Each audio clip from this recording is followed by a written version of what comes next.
안녕하세요. 저는 인천에 살고 있는 30대 초반 평범한 여성입니다. 코로나가 심해서 여행은커녕 멀리 사는 가족들 얼굴도 못 보던 게 바로 엊그제 같은데요. 이제는 상황이 많이 나아져서 해외여행도 떠나고 멀리 사는 가족들도 걱정 없이 만날 수 있어서 참 다행입니다. 저는 코로나가 터지기 직전까지 비행기 객실 승무원으로 일했습니다. 스튜어디스 일은 코로나 바이러스 때문에 그만둔 게 아니라 그 즈음에 제 건강이 많이 안 좋아져서 퇴사했었어요. 제가 퇴사하고 나니 급작스레 돌연변이 바이러스가 생겼다길래 저도 깜짝 놀랐습니다. 그 이후로 같이 일하던 동료들은 비행을 쉬는 날이 더 많아지고 순환 근무를 하다 보니 다들 저 따라 퇴사를 많이 하더라고요. 저는 처음에 제 커리어를 버리고 싶지 않아서 퇴사를 하는 게 맞나 고민을 많이 했었는데요. 지금 생각해보니 제가 만약 퇴사하지 않고 버텼어도 빌어먹을 코로나 때문에 일을 결국 그만뒀을 거라 생각이 듭니다.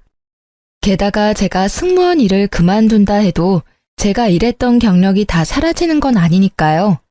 다만 승무원 그만두고 다시 자리 잡기까지는 시간이 꽤 걸렸습니다. 오늘은 제가 승무원으로 일하면서 만났던 돈 무지하게 밝혔던 한심한 전남친을 손절하게 된 이야기를 들려드리려 합니다. 그 전에 간단히 저희 집안 이야기부터 말씀드리자면 저희 아버지는 음악가세요.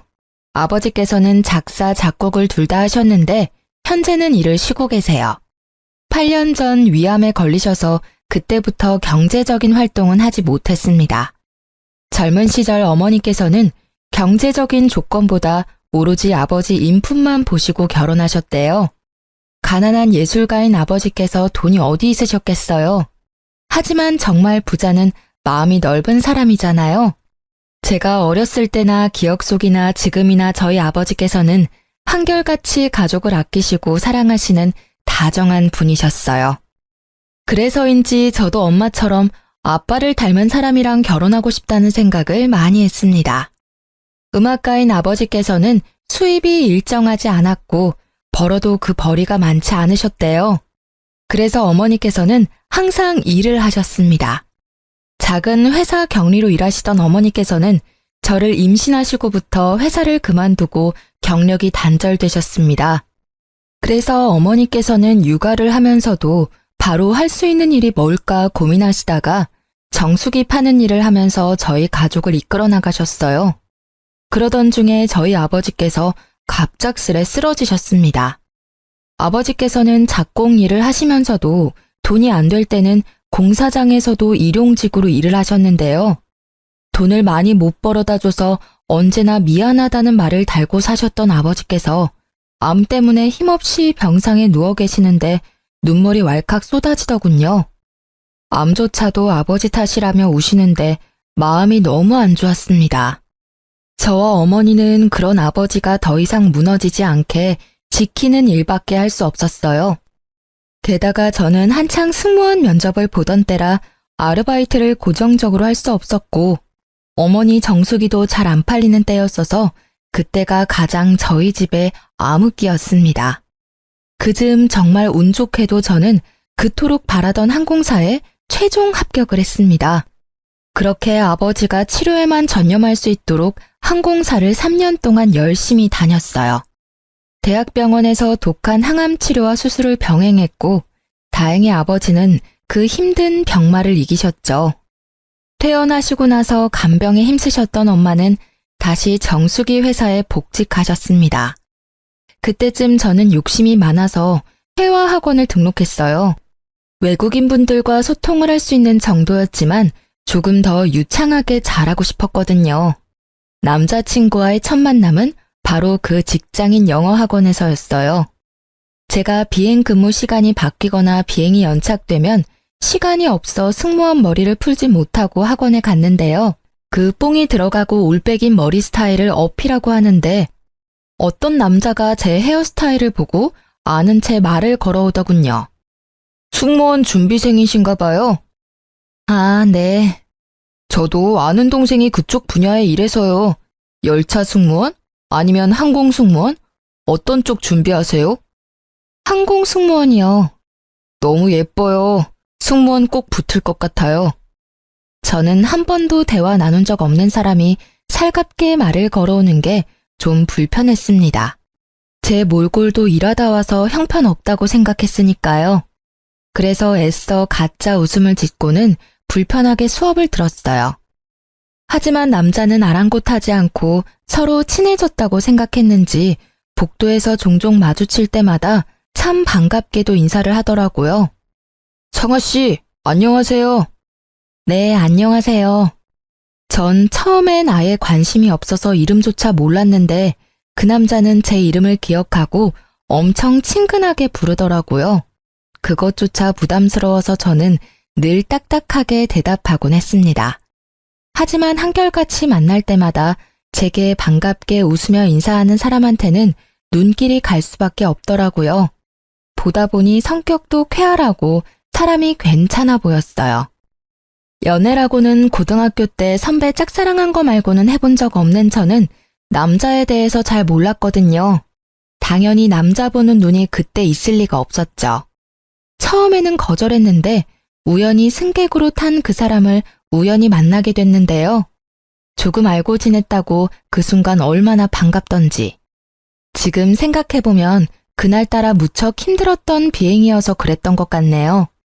그 사람은 혹시나 저를 만날까봐 챙겨왔다며 주섬주섬 간식 꾸러미를 내밀었습니다. 그 따스함에 반했던 것 같아요. 남자도 그때부터 더 적극적으로 제게 대시했습니다. 서로 사귀기 시작하고 알게 되었죠. 남자친구는 평범한 회사원이었어요. 역시나 제가 처음 봤던 첫인상 그대로 사람 참 좋아하고 대인관계 원만하고 잘 웃고 쾌활하고 뭐 그런 사람이었어요. 사실 지금 30대에 그런 놈을 만났더라면 실체를 알아차렸을 텐데. 그땐 저도 지금보다 순수하고 어렸기 때문에 첫눈에 반했다는 남친의 말에 넘어가고야 말았습니다. 그런데 연애를 하다 보니 딱 한 가지 걸리는 게 있었어요. 돈 씀씀이가 너무 해프더라고요. 옷이나 신발을 보면 언제나 준 명품은 되는 브랜드였고 가방은 300만 원이 훌쩍 넘는 명품이더라고요. 여자인 저보다 가방을 자주 받거든 남친을 보고 처음엔 신기했습니다. 관심 분야가 다르다지만 똑같이 월급 300만 원 받으면서 매달 새로운 아이템 샀다고 자랑하는 남친에게 저도 모르게 잔소리를 하고 있더라고요. 자기야, 나는 달마다 저축에 적금까지 빠져나가면 별로 안 남던데 자기는 어때? 나? 나는 월급 받아도 크게 저축이나 적금 같은데 돈 넣지는 않으니까. 아무래도 너보단 여유롭지? 난 현재 충실한 편이거든. 뭐? 저축이랑 적금을 안 하고 있다고? 왜? 뭐 문제 있어? 아니, 요즘엔 다들 적게라도 적금 한두 개는 들고 있어, 오빠. 우리도 지금부터라도 저축하고 살자, 응? 우리라니? 내가 돈 벌어서 내가 쓰겠다는데 우리라니. 아니, 우리 한 살이라도 젊고 이렇게 벌고 있을 때 한 푼이라도 아끼는 게 좋잖아. 매번 자기 쇼핑하는 거 옆에서 보면 몇십이 아니라 많게는 100 단위로 쓰는 것 같아서 나 사실 조금 걱정돼. 너 설마 지금 나 사치 심하다고 돌려가는 거야? 아, 그런 게 아니라 난 오빠랑 결혼까지 생각하는데 오빠 경제관념이랑 내 경제관념이랑 좀 다른 것 같아서 한 번쯤 오빠랑 이야기 나눠봐야겠다고 생각 들었어. 그러니까 네가 지금 왜 그런 이야기를 이 타이밍에 하는지 난 잘 모르겠어. 우리가 지금 결혼했니? 장아야, 너 너무 앞서지 마. 아무리 연인 사이라도 할 말이 있고 안 할 말이 있는 거야. 오빠야말로 내 말을 너무 부정적으로 해석하지는 않았으면 좋겠어. 진짜 난 오빠랑 결혼까지 생각하고 있으니까 말 꺼낸 거였지. 내가 저축이랑 적금 안 들었다 했지 내 재산이 없다고는 하지 않았다. 그럼 네가 먼저 말 꺼냈으니까 나도 그럼 하나 말해도 되는 거지? 너 승무원이라 돈도 잘 버는데 왜 항상 돈에 예민하게 구니? 데이트할 때도 난 가끔 분위기도 내고 싶은데 넌 저렴한 것들만 찾아서 너 따라 입만 맞춰줬어. 그리고 연인이니까 가끔 비싼 호텔 가서 호캉스도 즐기고 싶은데 돈 아까워하는 너 보면 이해 안 되고 답답할 때 많았어. 하지만 난 나랑 네가 다르다고 해서 너처럼 입 밖으로 안 꺼냈잖아. 나는 너한테 다 맞춰주고 배려하는데 넌 왜 나한테 잔소리만 하려 그래? 너 선 넘은 거야. 기분 나빠서 더 이상 얘기 못하겠다. 오빠, 내 말이 그렇게 기분 나빴어? 내가 조급해서 미안해. 난 오빠를 비난할 생각으로 말한 게 절대 아니란 것만 알아줘. 진짜 걱정돼서 한 말이야. 우리가 벌면 얼마나 번다고. 비슷하게 벌고 있잖아, 우리. 그래서 이제 그만 말해. 아, 상아야. 너는 잘 모르겠지만 말이야. 난 부모님께서 주시는 돈도 있고 내가 버는 돈도 있어서 이렇게 풍족하게 쓰면서 사는 거야. 집안의 경제적 수준이 다르니까. 우리 씀씀이도 당연히 다른 거야. 내가 사치 부리는 게 아니란 말이지. 내가 너 자격지심 생길까봐 얘기 안 했었거든? 근데 너 너무 열등감 있는 거 아니야? 네가 하도 잔소리를 하니까 나도 좀 듣기 거북해서 진짜 솔직히 말하는 거야. 알았어, 오빠. 그만해. 싸우기 싫어. 싸움은 네가 먼저 걸었잖아. 그렇게 저희는 한참 동안 같은 자리에서 똑같은 말싸움을 하고 한 달 동안이나 냉전을 가졌습니다. 그렇지만 결국 둘 다 화해를 원했고 저희는 다시 예전처럼 돌아올 수 있었습니다. 오빠는 욱해서 심하게 말해서 미안했다고 사과를 했고 저는 가끔 분위기 낼 겸 오빠 입맛에도 맞추겠다고 사과했죠.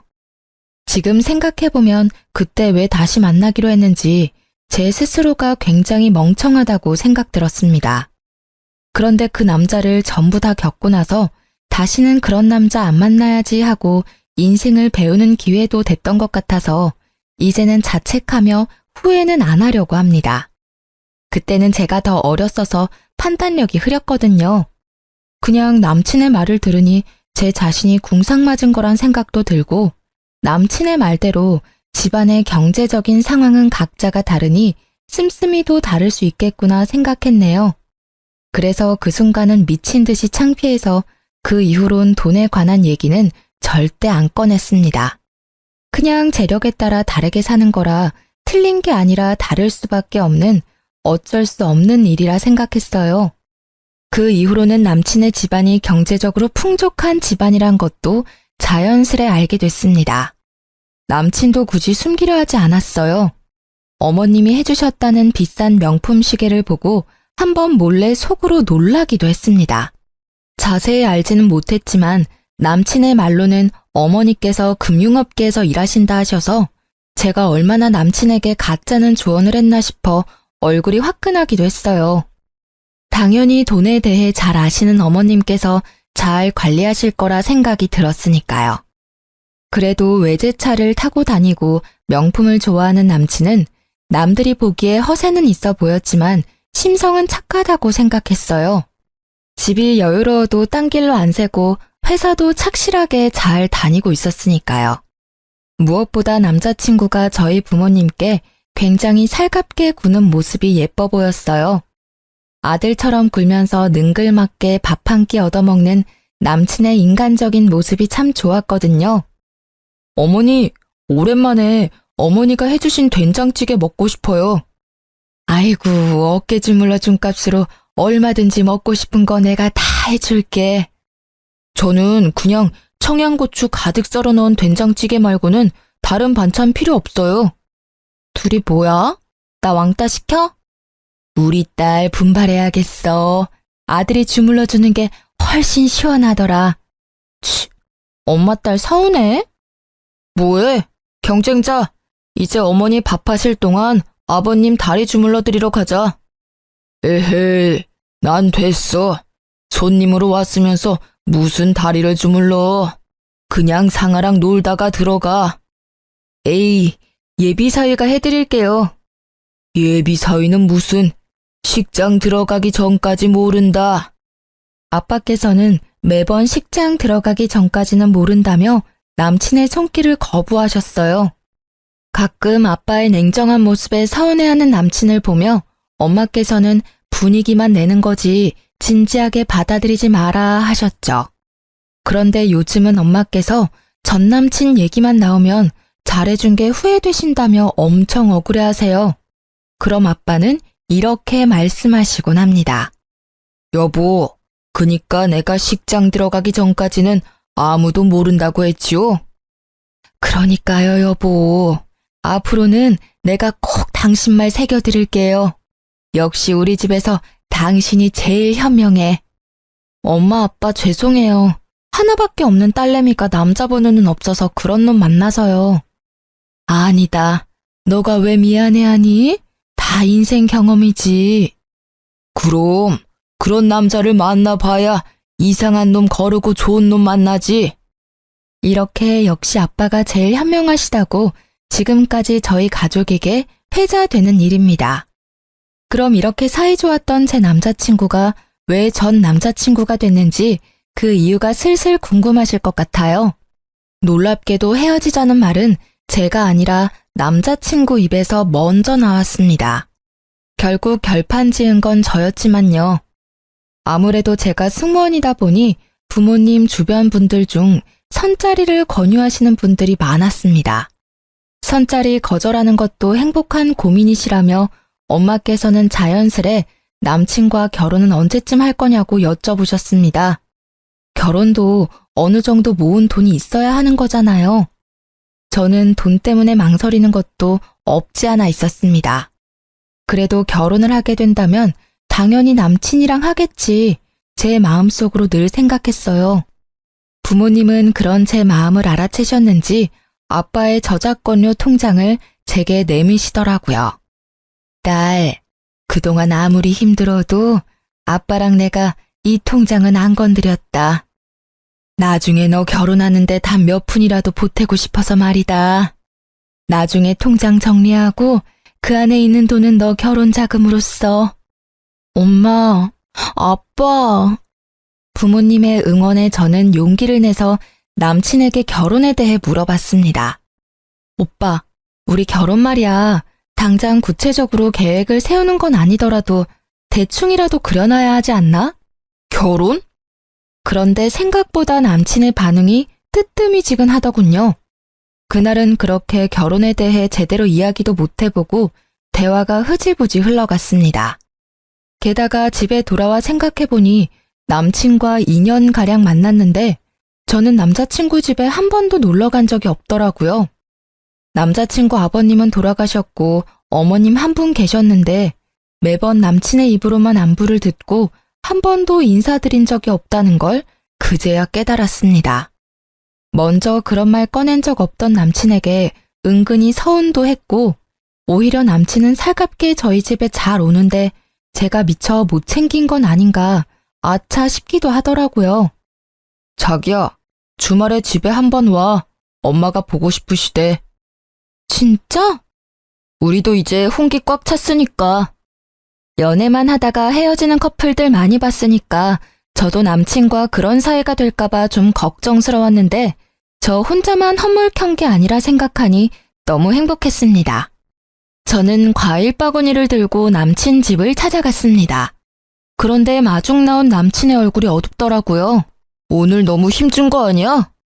어머님께 잘 보이고 싶은 마음에 그런데 이렇게 중요한 날 묘하게 웃지도 않고 기분이 안 좋아 보이는 남친이었어요. 남친의 집에 도착하니 생각했던 것과는 달라 속으로는 당황스럽기는 했습니다. 남친의 본가는 조금 허름하고 많이 낡은 주택이었습니다. 그동안 남친이 본인의 씀씀이를 합리화시켰던 부유함과는 거리가 멀어 보였어요.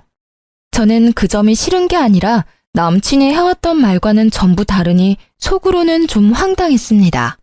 제가 뭐라고 말을 꺼내지도 않았는데 남친이 한마디 하더군요.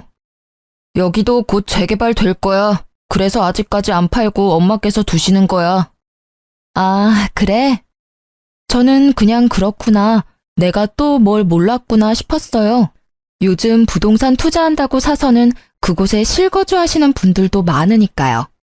어쨌든 남친의 말과는 조금 다른 풍경의 집이었지만 저는 아무런 내색하지 않았습니다. 그런데 제가 밝게 웃으며 남친의 엄마에게 인사드리니 돌아오는 건 시큰둥한 반응뿐이었어요. 안녕하세요, 어머님. 얼굴이 반반한 게 다가 아니야. 네? 너 승무원이라고?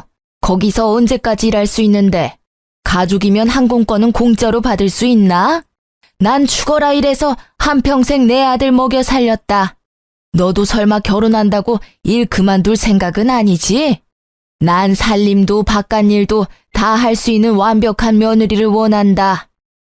초대받은 줄 알았는데 오히려 공격적으로 쏘아붙이는 남친 어머님 때문에 할 말을 잃을 정도로 적잖이 당황했습니다. 아, 좀! 엄마, 우리 방금 왔잖아. 앉으라고 말부터 안 하곤. 상아야, 여기 앉아.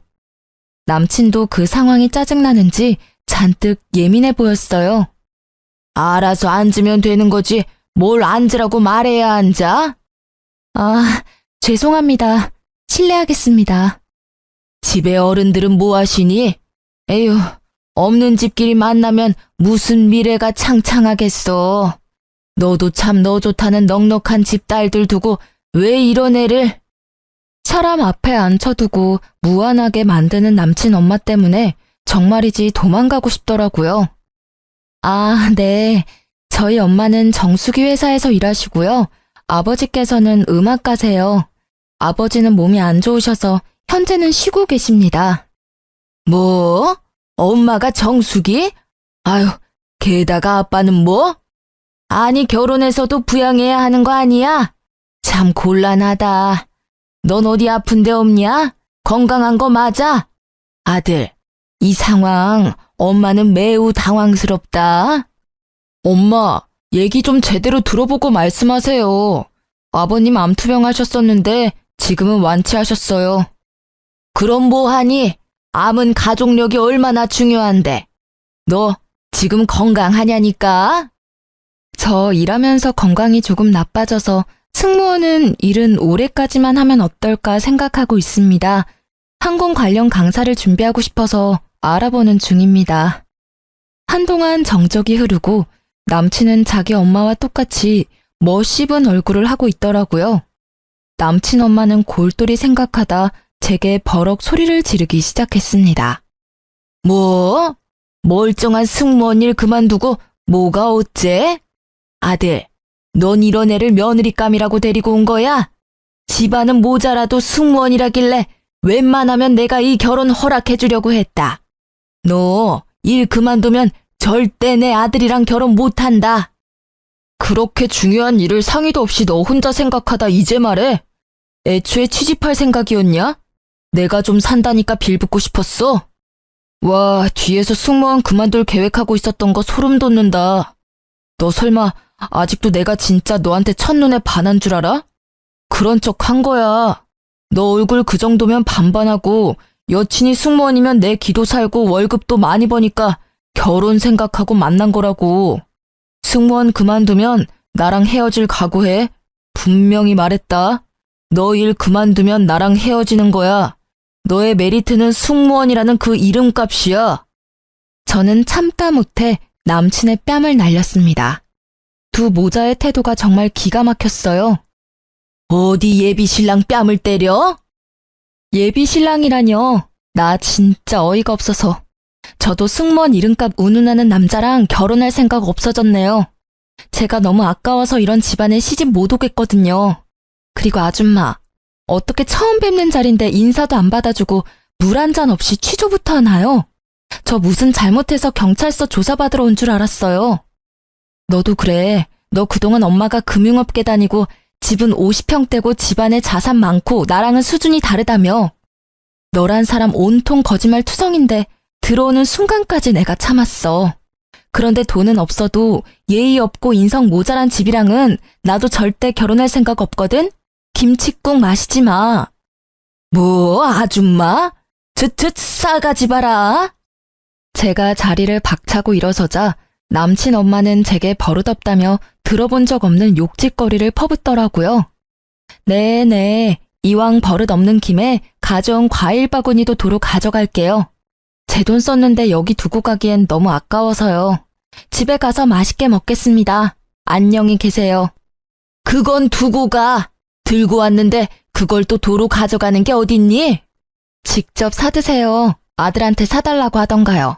저 꿀 같은 휴무에 차려입고 여기까지 온 거 시간 낭비한 것 같아서 지금 너무 속상하거든요. 말하는 꼬락서니가 너 진짜 싹수가 노랗다 못해 지린내가 난다. 네네, 아무렴요. 여기 오는 길에 엄청 지린내가 나더라고요. 재개발 빨리 되기를 응원할게요. 아무 말 못할 것 같던 제가 반박하자 남친과 그의 엄마는 당황해서 더 이상 제게 더 말은 못하고 이내 화를 내면서 둘이 싸우더라고요. 원하는 대로 안 흘러가니 애가 탔겠죠. 제가 뭐가 아쉬워서 그런 대접을 받으며 그 만남을 이어가겠어요. 저는 혼란스러운 틈을 타 얼른 집으로 돌아갔습니다. 역시나 남친은 본인이 아쉬운지 그날 이후로 절 붙잡으려 연락이 계속 왔습니다. 제가 전부 피하니까 제 비행 스케줄을 이미 알아보고는 공항까지 찾아왔더라고요. 창피하게 사람들 앞에서 저를 붙잡길래 공항 카페에서 간단히 끝내려고 자리를 잡았습니다. 엄마가 금융업계 다닌다고 거짓말해서 미안해. 네가 평소에 돈 가지고 스트레스 받게 하니까 나도 모르게 나온 거짓말이야. 그리고 우리 엄마가 말씀은 그렇게 하셔도 말이야. 속은 정말 따뜻하신 분이야. 사람은 겪어봐야 아는 거잖아. 너가 너무 섣부르게 판단한 거야. 그래도 엄마께서 마음이 넓으셔서 너 용서 구하면 받아주신대. 그리고 진짜 막말로 승무원 그만두면 너만 손해야. 엄마랑 나는 너 인생이 진심으로 걱정된 거지. 그렇다고 어떻게 그렇게 한순간에 남처럼 굴어? 진짜 나랑 헤어지기라도 할 거야? 너 나 껍데기만 보고 만난 거라며. 네가 실토해놓고 나랑 계속 만날 수 있을 거라 생각했니? 그리고 너도 너지만 너희 어머니 진짜 사람 불러놓고 무안 주고 윽박 지르며 막말까지. 됐고 더 이상 말 섞기도 싫어. 나 승무원 그만둘 거고 네가 네 입으로 나 일 그만두면 우리 헤어지는 거라며. 나 이미 회사에 퇴사 통보했고 너랑 깔끔하게 헤어지는 거야. 알겠니? 찾아오지 마. 아, 찾아와도 난 없을 거니까 찾아오던지 말던지 너 알아서 해라. 야, 너 진짜 승무원 그만둬? 이제 뭐 먹고 살려고 그래? 너 집에 돈도 없잖아. 그럼 지금이라도 나 붙잡아야 하잖아. 자존심 부리지 마. 내가 특별히 하자 있는 너네 집안 눈 감아 줄 테니까 너도 자존심 그만 부리고 나한테 와.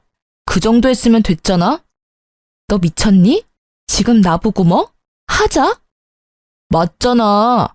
너네 아빠 완치하셨다지만 또 언제 어떻게 될지 모르는 거잖아. 막말로 암은 또 재발할 수도 있고. 조소가 섞인 놈의 말에 저는 그 자리에서 뺨을 갈기고 싶었는데 유니폼을 입은 상태라 겨우 참았습니다. 그 대신 교양 있게 말로 그놈을 처참하게 만들어줬어요. 나 공항이라서 이 정도 참았지. 밖이었어 봐. 너 아작냈어. 야, 남의 인생 혼수 두기 전에 네 인생이나 돌아봐. 너 그러다 곧 파산할걸? 저번에 네가 형편에 맞게 씀씀이가 다르다며. 진짜 웃기고 가짠다. 뭐? 재개발? 지나가던 개가 웃겠다.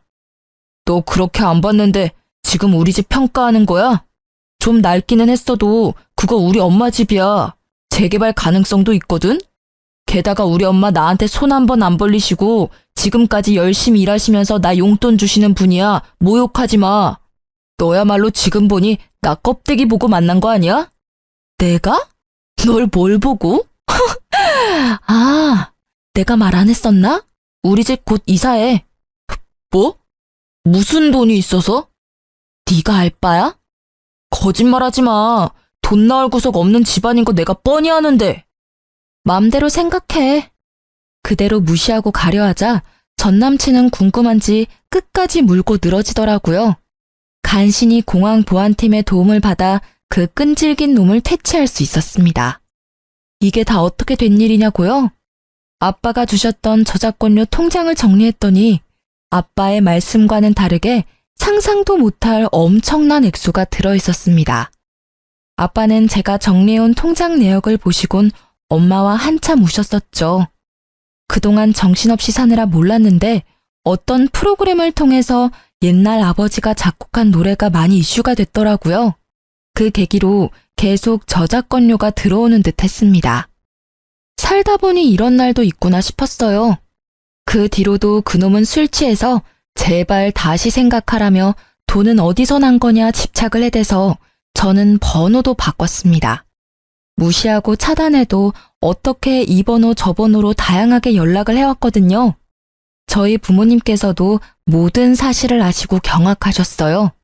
제가 조금 순화해서 전달해 드렸는데도 엄마께서는 뭐 그런 놈과 그런 막대 먹은 집안이 있냐며 굉장히 화를 내셨습니다. 아빠께서는 여전히 식장 들어가기 전까지는 아무도 모른다 했지 라는 말씀만 하셨어요. 그렇게 시간이 또 흐르고 저희 가족은 새 아파트로 이사를 앞두고 있을 때였어요. 부모님께서는 아파트를 제 명의로 계약하라고 하셨습니다. 어차피 제게 물려줄 거 일찍 물려주시겠다고요. 제가 나중에 결혼하면 두 분은 물 좋고 공기 좋은 고향 땅에서 살고 싶다 하셨죠.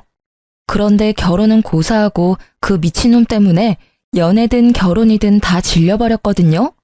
평생 이렇게 부모님과 살면 좋겠다 생각하고 집을 고른 건 부모님께 지금도 비밀입니다. 아파트 잔금 다 치를 겸 부동산 이모랑 마지막으로 한 번 더 집을 보러 갔을 때의 일인데요. 아파트 부동산 앞에서 어떤 젊은 남자가 엄청 요란하게 통화하고 있었어요. 월세 보증금에서 까라고요. 몰라요. 배째요. 나가라고요? 누구 맘대로? 참나, 고작 3개월밖에 안 밀렸는데 정없게 이러시면 안 되죠. 다른 곳에서 많이 자취해봤지만 1년 가까이 못 내도 이해해주고 보증금에서 까시는 분들 많이 있었어요. 말도 안 되는 말을 늘어놓는 걸 보고 부동산 이모께서는 한숨을 쉬시며 저런 분들이 간혹 있다고 하셨어요.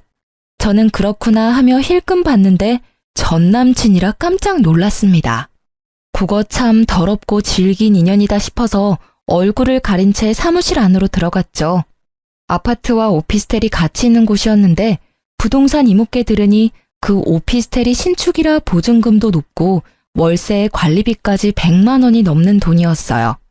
비싼 오피스텔에 덜컥 입주해서 월세 못 내서 저런 사람 많다며 골치 아프다고 하셨죠. 그동안 그렇게 사치 부리더니 돈에 허덕이는 꼴까지 보니 아주 우스웠습니다. 그런데 통화가 다 끝나고 부동산 안으로 전 남친이 들어오는 바람에 저를 발견하고 말았습니다. 조금 있으면 담당자 올 거니까 조금만 기다리세요. 저는 나가봐야 해서요. 예. 볼일 보고 오세요. 아니, 그런데 저는 사모님인 줄 알았는데 아직 미혼이라셔서 깜짝 놀랐어요. 혼자 힘으로 아파트 대출 안 끼고 사는 젊은 분들이 많지는 않으니까요. 어떤 일 하시는지 실례지만 살짝 여쭤봐도 될까요? 저요? 승무원으로 일하다가 지금은 퇴사하고 프리랜서 강사로 예비 승무원 교육하고 있어요. 어머, 어쩐지 얼굴도 너무 예쁘시더라. 근데 승무원이 연봉 높은 건 알았는데 그렇게 많이 줘요? 아니, 저희 딸도 고등학생인데 승무원 지망생이거든요. 다음에 좀 상담받으러 가도 될까요? 물론이죠. 제 명함 드릴게요. 승무원으로 일할 때 연봉은 높긴 했는데요. 여기 아파트 계약한 건 제 돈 아니에요. 저는 저축한 돈 따로 있고 아파트는 부모님께서 주신 돈으로 사는 거예요. 아파트 한 채 정도는 외동딸인 저한테 주고 싶다 하셔서요. 아버지께서 음악가이신데 저작권료가 좀 쏠쏠해요. 어머, 진짜 복 받으셨네. 나 일단 다른 분 잠깐만 안내하고 돌아올 테니까 여기서 편하게 쉬고 있어요. 한 5분이면 될 것 같네요. 저는 일부러 전 남친 들으란 듯이 얄밉게 털어놓았습니다. 그동안 궁금했던 진실을 알게 된 전 남친의 얼굴은 볼만했어요. 당장 제게 말 걸고 싶어하는 눈치더라고요. 그렇게 부동산을 나서는데 따라 나온 전 남친이 이게 다 어떻게 된 일이냐고 붙잡고 묻더라고요. 아버님 저작권료가 그렇게 많았어? 왜 나 만날 때는 티를 안 냈어? 아버님 대단하시다. 제가 대꾸하지 않자 전 남친은 갑자기 제 바지가랑이를 붙잡더라고요. 상아야, 우리 다시 잘해보자. 너 강사 일해도 내가 너 먹여 살릴게. 미쳤다고 내가 너 같은 애랑 만나? 내가? 왜? 지 월세 하나 제대로 못 내놓은 놈이 어디서 허세야. 꺼져. 다시 한번 충고하는데 너 인생이나 똑바로 살아. 상아야, 제발. 너 많이 화난 거 알아. 근데 장인어른 말고도 집안에 남자가 한 명쯤은 있어야지. 장인어른? 너 미쳤어? 드디어 정신이 가출한 거야? 우리 아빠 편찮으시다고 비웃을 때는 언제고 돈 많으시다니까 군침 흐르니? 이거 안 놔? 너 같은 버러지 놈을 우리 집에서 왜 받아주겠니? 그땐 내가 너무 철이 없었어. 그때라 해봤자 몇 개월 전인데 지금은 좀 낫고? 어머, 두 분 아는 사이세요? 그때 부동산 이모께서 다시 다가오셨고 저는 순진한 얼굴로 말했습니다. 모르겠어요. 저 아세요? 왜 이러세요? 어머 총각, 왜 모르는 아가씨 바지가랑이를 잡아요? 그러다 잡혀가요. 놈은 등짝을 몇 대 맞고서는 허탈한 얼굴로 사라지더군요. 너무 통쾌했습니다. 그런데 가족들과 아파트로 이사하고 전 남친을 다시 여기서 마주치게 될까봐 너무 찝찝했어요. 부동산 이모에게 은근슬쩍 물어보니 그 인간 결국 집주인에게 쫓겨났으니 걱정하지 말라더라고요. 이모 말로는 젊은 사람이 빚은 또 얼마나 많은지 우편함에도 빚 독촉 우편이 한가득이었다며 다시 돌아올 일은 없을 거라고 하셨네요. 진짜 한심한 인생이라고 생각했어요. 그놈 제가 예전에 씀씀이 충고한 거 들었으면 그 꼴은 안 나지 않았을까요? 자업자득이라 생각했습니다. 저는 전 남친도 쫓겨났다 하고 걱정거리가 싹 사라졌습니다. 그런데 또 곧바로 정말 기가 막힌 일이 생기더라고요. 엄마가 오랫동안 다니셨던 정수기 회사를 그만두신 지도 2년이 넘었었죠. 엄마 정수기 다닐 때 알던 동생이야. 아들이 너무 사고만 치고 다녀서 그거 매번 갚고 다니느라 정작 수중에 모은 돈도 없대. 내가 짠해서 해줄 건 없고 정수기라도 비싼 거 해주려고. 정수기 말고도 비데랑 이것저것 다 해줘야지. 엄마, 또 너무 다 해주면 그 이모께서 좀 부담스러우시지는 않을까요? 나 잘된 거 다 뻔히 알고들 있는데 오히려 안 해주면 엄마가 욕먹을지도 몰라. 저는 쉬는 날이라 소파에 누워있다 잠들었고 곧 시끌벅적한 소리 때문에 깼거든요. 초인종이 울리고 대문이 열리자 정수기 설치 기사님과 이모 총 2분이 오셨더라고요. 그런데 정수기 이모가 낯익은 얼굴이라 깜짝 놀랐습니다. 언니, 정말 성공했네요. 얘기 듣기만 들었지 이렇게 직접 보니까 너무 부러워요. 입구부터 부잣집 아파트인 거 티가 딱 나더라고.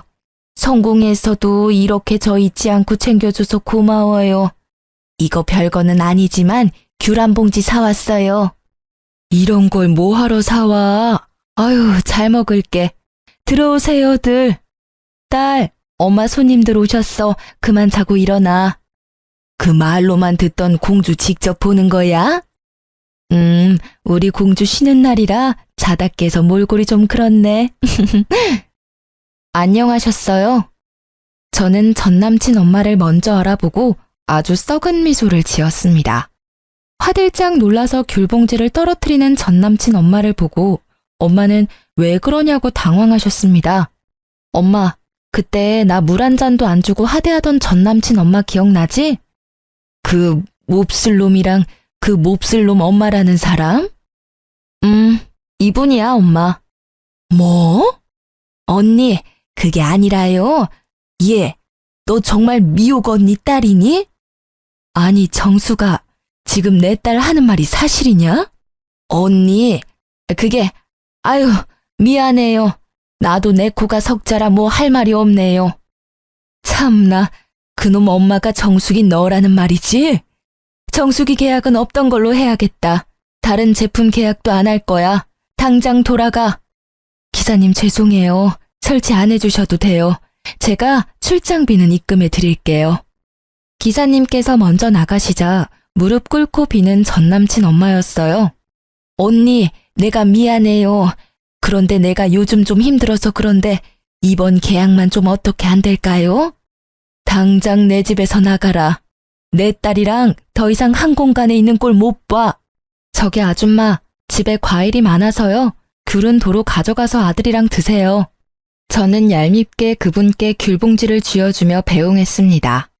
그 뒤로 전 남친 엄마는 무슨 낯짝인지 자신이 잘못했다면서 홍기 꽉 찬 아들, 딸 지금이라도 이어주자고 뻔뻔하게 다시 연락을 해왔어요. 엄마는 어디 귀한 내 딸 넘보냐고 자식 교육 똑바로 시키고 심성 곱게 써야 일도 잘 풀리는 거라며 쓴소리 하셨다 합니다. 그래도 포기하지 않던 아줌마를 향해 엄마는 마지막으로 경고장을 날렸죠. 너 자꾸 그러면 내가 다 소문낼 줄 알아? 불편하게 자꾸 연락하지 마. 내가 너 때문에 오래 쓴 전화번호까지 바꿔야겠어? 엄마가 진짜 지인들한테 소문이라도 낼까봐 더 이상 연락이 오진 않는다더라고요. 엄마가 한동안 세상 참 좁다며 신기해 하셨어요.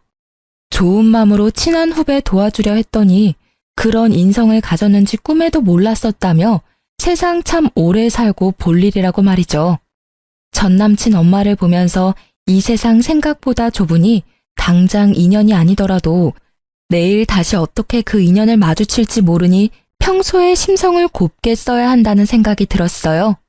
지금 현재 저는 예비 승무원들 교육하며 잘 살고 있습니다. 부모님도 아픈 곳 없이 무탈하시고요. 말씀드리다 보니 이야기가 너무 길어졌네요. 긴 사연 여기서 마무리하겠습니다. 함께 끝까지 들어주셔서 너무 감사합니다.